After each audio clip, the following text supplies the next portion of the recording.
प्रधानमंत्री नरेंद्र मोदी ने ट्वीट करके लोगों से वोटिंग की अपील की है। ये बड़ी खबर है। प्रधानमंत्री नरेंद्र मोदी ने ट्वीट करके कहा है कि आज मध्य प्रदेश की सभी विधानसभा सीटों के लिए वोट डाले जाएंगे। मुझे विश्वास है कि राज्य के हर क्षेत्र के मतदाता पूरी गर्मजोशी से मतदान करेंगे और लोकतंत्र के इस महापर्व की रौनक बढ़ाएंगे। इस चुनाव में पहली बार वोट देने वाले राज्य के सभी युवाओं को मेरी विशेष शुभकामनाएं। ये प्रधानमंत्री नरेंद्र मोदी की तरफ से ट्वीट किया गया है और निश्चित तौर पर जब भी प्रधानमंत्री की तरफ से अपील की जाती है उसका असर भी बड़े लेवल पर हमेशा देखने को मिलता है।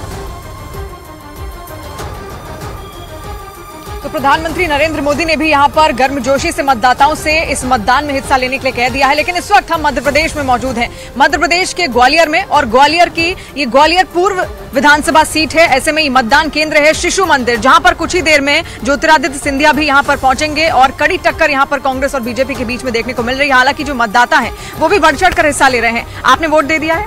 जी दे दिया। क्या मुद्दे थे आज आपके दिमाग में जब आपने वोट दिया?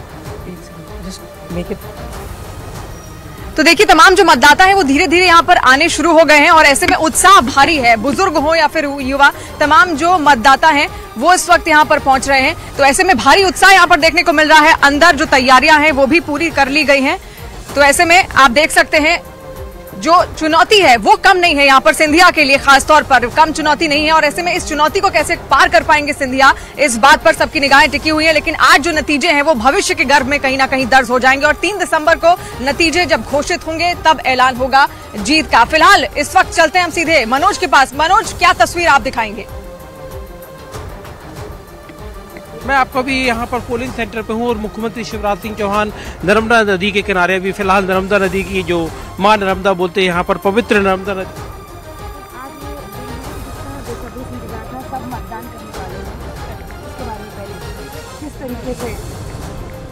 विस्तार से बाद मैं वोट डालने के बाद करूँगा, लेकिन असीम उत्साह है, सब जगह उत्साह है। लाडली बहनों का प्रेम मिल रहा है। बेटे बेटी बुजुर्ग नौजवान असीम स्नेह और प्रेम की वर्षा कर रहे हैं। मैं आता हूँ।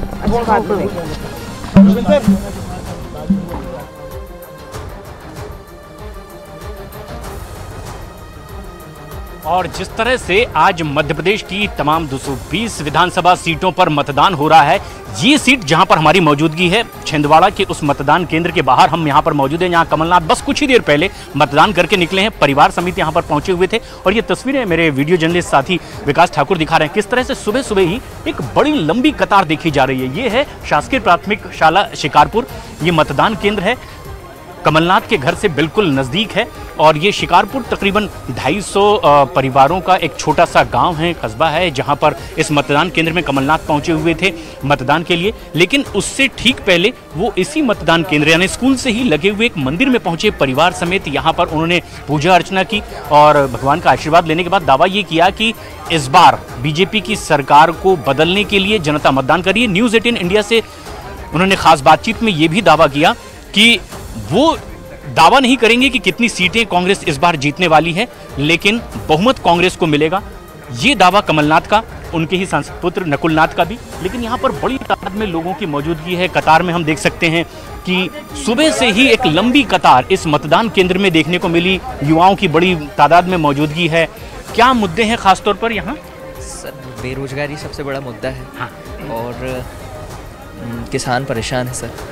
किसानों की रोजगार के मुद्दे को लेकर लोग बड़ी तादाद में लगे हुए हैं। महिलाएं भी यहाँ पर मतदान के लिए पहुंची हुई हैं और ये कतार हम देख सकते हैं पूरी सुरक्षा के बीच में। आदिवासी बहुल इलाका जहां पर कमलनाथ खुद इस बार चुनावी मैदान में हैं। पिछली बार 25,000 वोटों से उपचुनाव उन्होंने जीता था, लेकिन जब वो मुख्यमंत्री थे तब वो ये विधानसभा का चुनाव लड़ रहे थे। केंद्र की बड़ी राजनीति की है, लंबे अरसे से कांग्रेस के वरिष्ठ नेता रहे हैं। लेकिन इस बार मतदान करते हुए दावा क्या है, जब वो न्यूज़ 18 इंडिया से खास बातचीत कर रहे थे, वो भी दर्शकों को हम सुनाते हैं। इस बार मध्य प्रदेश में किस मुद्दे पर जनता मतदान करने जा रही है, जो आपको लग रहा है? जो बर्बाद प्रदेश, चौपट प्रदेश शिवराज सिंह जी ने बनाया है। तो अलग अलग तस्वीरें हम आपको दिखा रहे हैं। देखिए, लोकतंत्र का सबसे बड़ा पर्व है और यही खूबसूरती होती है। यहाँ पर हम देख रहे हैं कि छत्तीसगढ़ की पाटन सीट पर मैं मौजूद हूँ, क्योंकि मुख्यमंत्री भूपेश बघेल यहाँ से उम्मीदवार है और कुरुद्री गांव, जो कि यहाँ से 5 मिनट की दूरी पर है, वहाँ पर वो वोटिंग करने के लिए पहुंचेंगे। उस वक्त भी हम वहाँ पर जाएंगे और आपको तस्वीरें दिखाएंगे। लेकिन लंबी लंबी लाइनें हैं, आप देखेंगे कि यहाँ पर बड़ी तादाद में जो है वो इस वक्त वोटर मौजूद हैं और काफी एक्टिव वोटर्स है, क्योंकि इसकी पाटन की अगर हम बात करें तो यहाँ पर जो मतदाताओं की संख्या है वो लगभग 2,10,000 है। लेकिन जो ये हाई प्रोफाइल सीट है, क्योंकि पिछली बार मुख्यमंत्री भूपेश बघेल 27,000 से ज्यादा वोटों से जीत दर्ज की थी, लेकिन त्रिकोणीय हो गया है मुकाबला और कितने नंबर से वो पास होते हैं, आज उनका फाइनल इम्तिहान है, वो देखना है।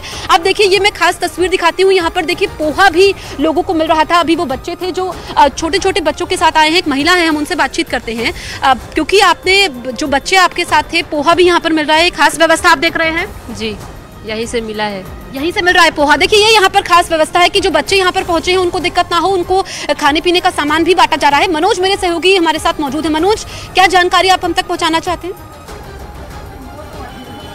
मुख्यमंत्री शिवराज सिंह चौहान बस यहाँ पर आने वाले हैं जैत गांव में। अपनी अभी आप वोट डाल के जो है पहले उनसे बात करते जाए। आपने वोट डाली?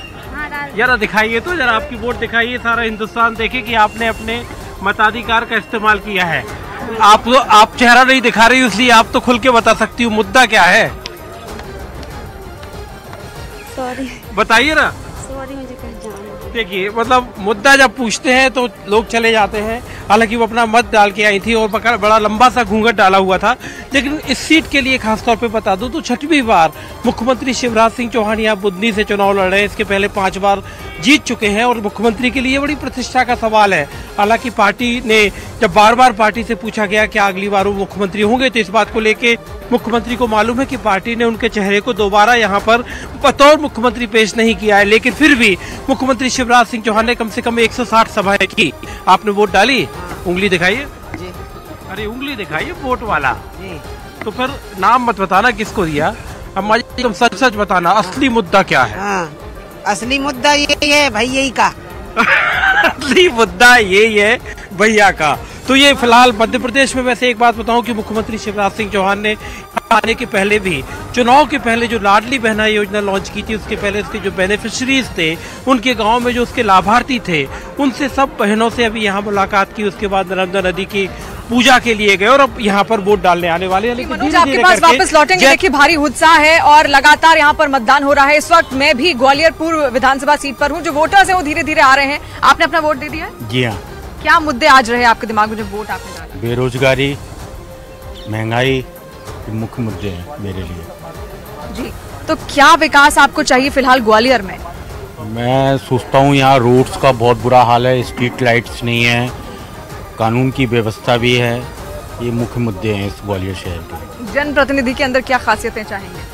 जनप्रति लोगों से मेल मिलाप का समय होना चाहिए, उसके पास लोगों को सेल्फ ओरिएंटेड होना चाहिए। जी, तो देखिए, यहाँ पे कई सारे वोटर्स हैं और जो बुजुर्ग वोटर्स हैं वो भी इस वक्त हमारे साथ हैं। माता जी, आपने वोट दिया?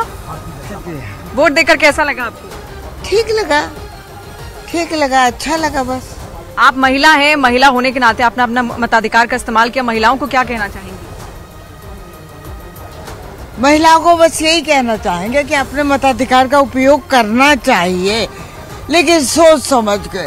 आजकल तो भेड़िया दसान चल रहा है। जी, तो क्या मुद्दे रहे आज जब आपने वोट दिया? आपके दिमाग में क्या मुद्दे रहे? दिमाग में क्या मुद्दे रहे कि बस यही मुद्दा रहा केवल एक, कि सब लोग तो अकल से काम लेंगे